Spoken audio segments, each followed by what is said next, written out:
Sve što vas interesuje na jednom mestu. Vaša dnevna doza.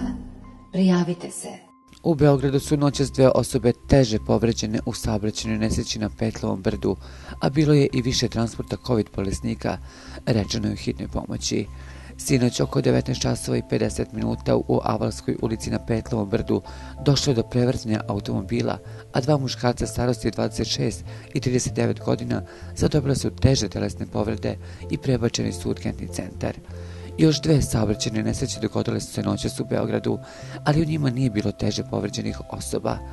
Ukupno je bilo 129 poziva i 18 intervencija na javnom mestu, a 22 dežurne ekipe hitne pomoći najviše posla su imale oko transporta COVID pacijenata, pošto je zabeleženo 46 interkliničkih i 13 prevoza do infektivne klinike.